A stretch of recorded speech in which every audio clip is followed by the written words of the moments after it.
Here is a 2024 Toyota Camry XLE V6 in pre-dawn gray with leather interior, which is the first trim in the Camry lineup that gives you leather and an option for a V6 engine opposed to that 4-cylinder.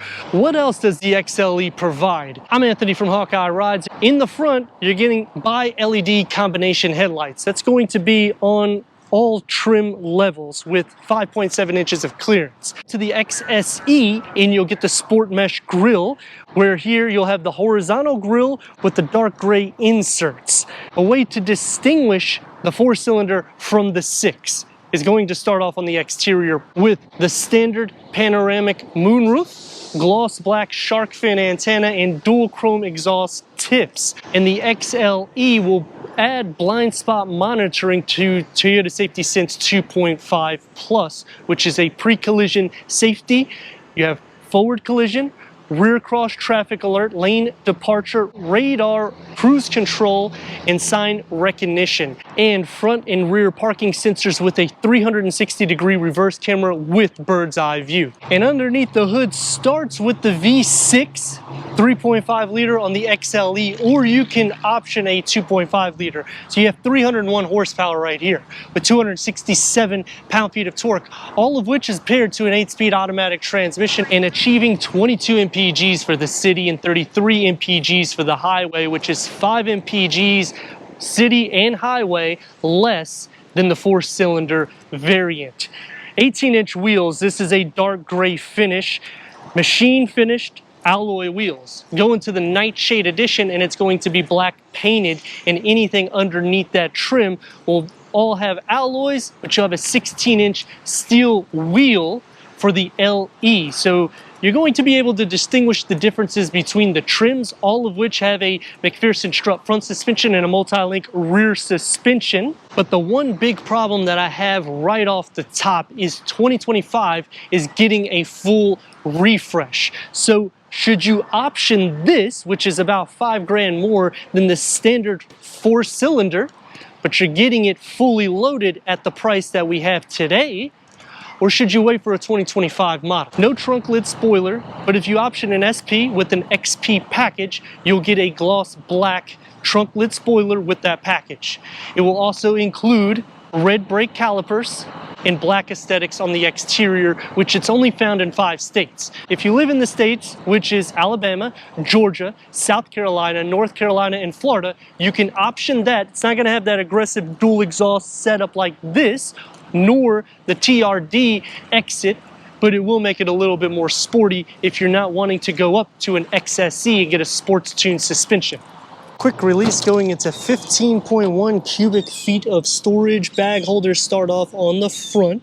Underneath the floor gets the spare tire with the jack, and you can split fold the rear bench in the back at a 40-60 split. I'm a little tall, so I can just slide in here like this, and that's going to increase the cargo to the Camry. This is the V6. We need to go inside, start it up, so you can hear that exhaust note.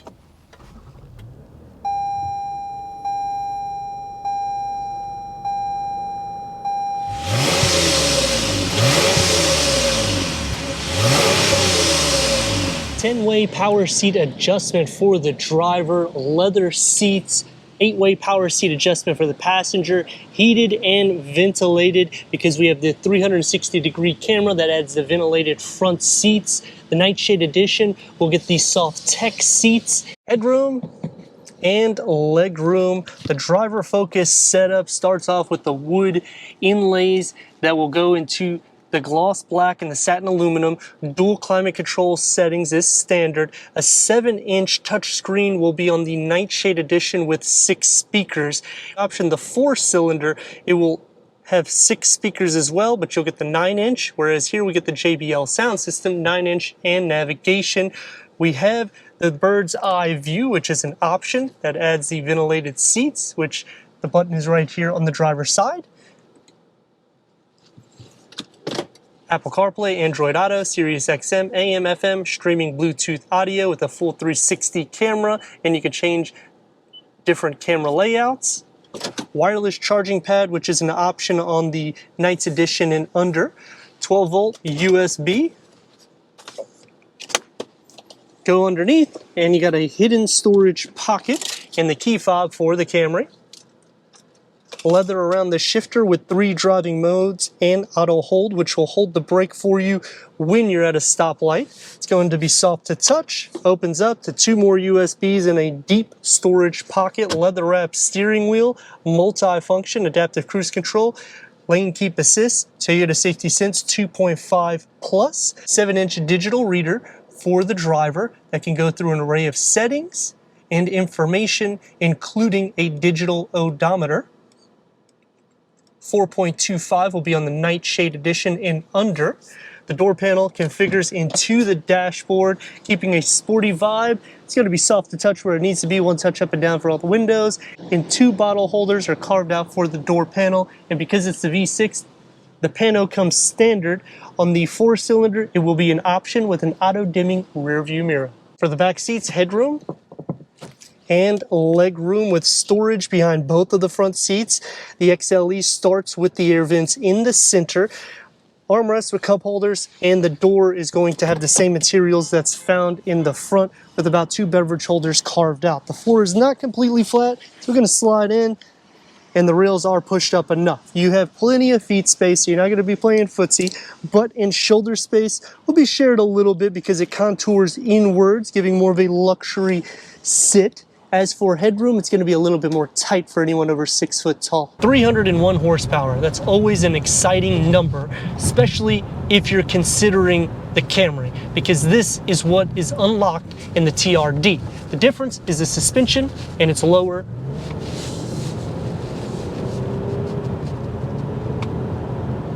And that catback exhaust that would filter in. Whereas here, you're still getting the 267 pound-feet of torque, but you're not getting the exhaust to filter in. The sound deadening is good. The ride quality, you got 18-inch wheels, so you're not going to feel a lot of the imperfections in the road, whereas if they would have went to a 20-inch wheel, it would have been a little bit more uncomfortable. If you're optioning the TRD, even though it's lower to the ground, it still can go over speed bumps, which that's why this becomes a sweet spot, because you can either option a 4 or a 6, and you can get this more or less fully loaded, and you're under or right around $40,000. Whenever you're looking at competitors like the Honda Accord Hybrid, you're going to be more towards a $50,000 price in order to get what you're getting here, which is going to take me to some pros and cons. Starting off with the pros is the value that I've already indicated. Not only are you getting heads-up display, ventilated front seats, the 9-inch infotainment screen, 9 speakers through JBL sound system, but you're also getting this awesome engine. I mean, look at this. Is there a con to it? Not really. 5 mpgs less to the city and the highway. To me, that's not a big deal if I'm looking to get this performance, and I'm still getting over 20 mpgs for my everyday drive. Visibility is good. 8-speed automatic transmission.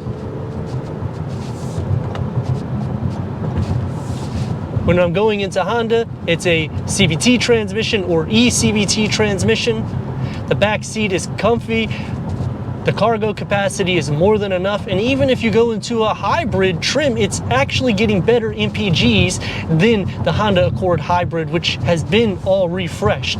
The big con that I see, like I was saying on the exterior, is the 25 models. It's going to be a full refresh. Will it stay driver focused, or more where it's so much more open in the front?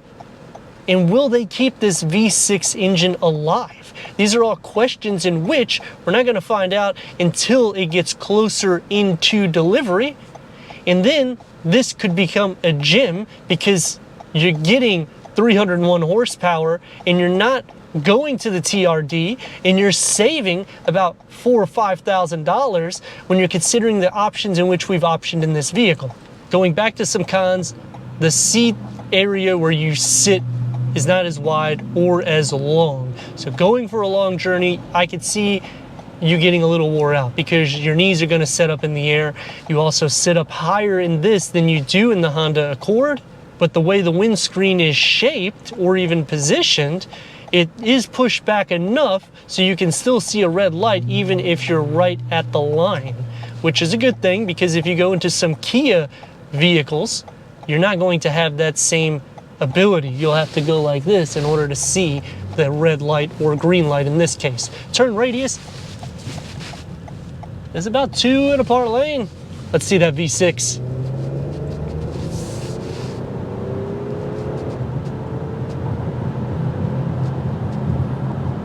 Smooth driving. You have all the technology you want. The XLE also unlocks the rear vents for the back in the center. So I would probably say go to this or the XSE. Some other cons about the vehicle is going into the XSE, it's going to be a V6 only, but you get the two-tone exterior and it's going to look a little bit more sporty than this, in which this makes it look more like a Lexus opposed to a sporty sedan. But let me know your thoughts in the comments. And if you're new to the channel, consider subscribing. Check out the next video, merchandise, website, and Instagram. Leave a comment and a like. And I'd like to thank Gettle Stadium Toyota for giving us this 2024 Toyota Camry XLE V6 for our car review.